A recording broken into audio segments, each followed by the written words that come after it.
Even with CrasH Talk, I feel like CrasH Talk was my least. I hate that you say that. Before, let me hold on. Before you even shut up. Go ahead. Shut the fuck up. CrasH Talk is my least introspective album. It performed so well though, but it still left me empty because I was trying something that I don't know. It just wasn't. Well, I mean, it was me, but I was trying to do. I was in a space of transitioning to where I was at. I was super drug free. I was super daddy. I was super, but I didn't know how to get rid of the gangster image, and I didn't know how to. Which is crashing. I don't know. Which and is that's crashing. why I named it CrasH Talk. Yeah. That's the exact reason why. And I gave you each act, and I had Kendrick. It's funny. Kendrick did all the ad-libs on that album of CrasH Talk, and then, you know, that was the last time we worked together. Oh. That was the last time you guys worked together. I mean, we're best friends. Yeah. Still, but what I'm saying is like, it's just like a big whole thing. He has a new thing going on. I have a new thing going on. TDE has a new thing going on. Like, from SZA to Doechii to, you know, the new acts we signed, to the acts like Soul, J-Rock, who I'm nothing without.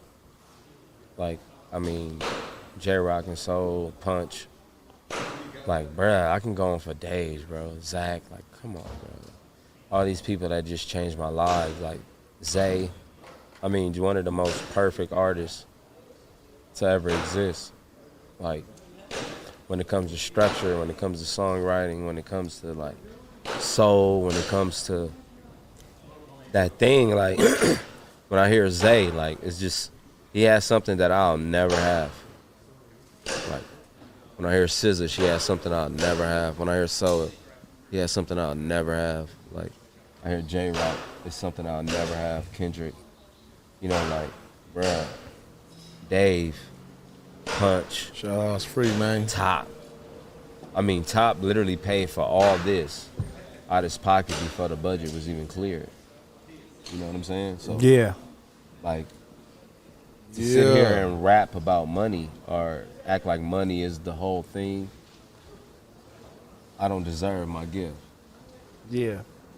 You don't deserve your gift. You don't deserve it. If you put anything over your what you're good at, you don't deserve it. And if you let somebody knock you out your spot, you don't deserve it. It was never yours. Looking at him fall, it was never his. You know what I'm saying? You know what I mean? Like straight up. So like that's why I stayed humble, peaceful, and like just drama free, bro. Though I have drama in my life. Like I said, you know, but like I try my best to like, you know, try my best to keep it in my art. And anything I do, whether it's announce a new kid, whether it's say I'm depressed or I'm undepressed, or rather it's I made a bunch of money, it has to be in my art because God gave me this gift to express myself. It's almost like a therapist. You know, you have to be truthful. You have to be vulnerable for people that scared to do that. You know what I'm saying? People are scared to like be their self. Like y'all be clowning me all the time, crying and shit, right? Crybaby ass nigga. I'ma cry though. It's all good. I done cried in front of Keem, like you know what I'm saying? Like just trying to prove a point, like no. And sometimes that shit happens. Like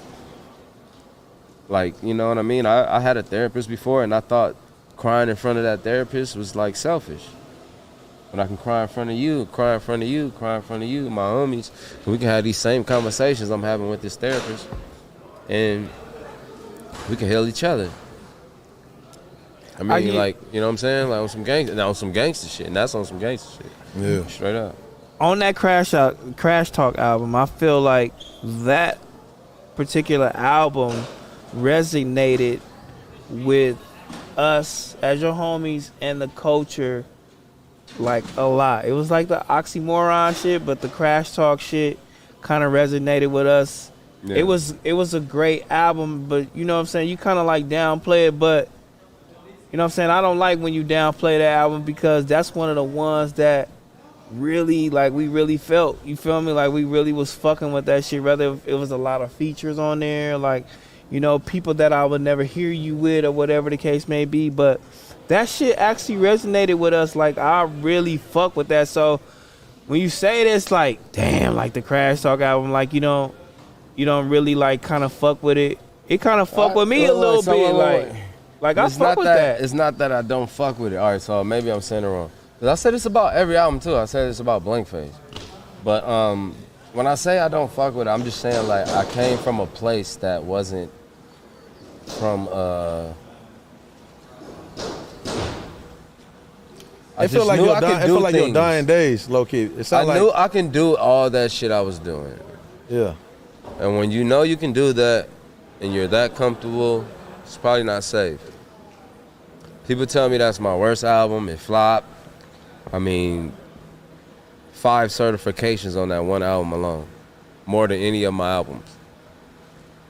That's what I'm saying. Like, that shit was resonating. So it's like, you get what I'm saying? Yeah. More than any of my albums.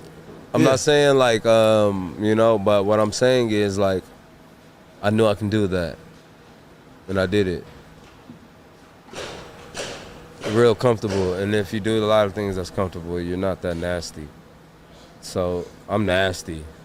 You know what I mean? So was you uncomfortable for this project dropping? Very uncomfortable. Okay. Very uncomfortable. And this when shit I made Oxy, I was very uncomfortable. When I made Blank Face, very uncomfortable. When I made this album, very uncomfortable. When I made Habits, very uncomfortable. When I made Setbacks, very uncomfortable. Yeah, because me personally, I ain't gonna lie to you, like over the last few years since we got off tour, I for sure felt like I done met like 2 to 3 different versions of you. Yeah, yeah. In this last recording process. Yeah. Because you had already about probably like, if I'm not mistaken, like I'll say 4 legit projects. Yeah. Until you got to this one. Yeah. You know what I'm saying? So I was saying already, I'm like, damn. Like, but I've been seeing it though. To the point, I be fucked up about that part too though. Like, damn, all right, so, because people would be in the room and shit, they're like, yo, that's it. It take an artist to be like, yo, that's not it, and see something else, and then convince everybody else that's not it. Yeah. And I'm like, how was you able to, like, when people was like, okay, no, you got it 2 years ago. Like, nah, this ain't it. I need something else. Like, what was that about? I don't know. You just had this thing, bro. You just had this thing about you. Like, you just know. Like, because I can go to the studio. You see me in the studio, bro. I can just crack. Yeah. Turn the beat on, crack. Crack, crack, crack, crack. Should I even make some of that motherfucker? Next beat, crack, crack, crack. But you just know when it's there, bro. When you, like, I don't know, man. You just know, bro. I said I don't do this shit for sport. When I get all those feelings out, when I feel I lost a piece, then we move on. Yeah. That's what this is, you know what I mean? You got to give a piece of yourself, a truth, a testament of yourself, a testament of music. Like, you got to get this thing, bruh. No, all right, for sure. You can't even explain it, man. It's like, none of us can explain it. We all sound silly. I sound silly right now.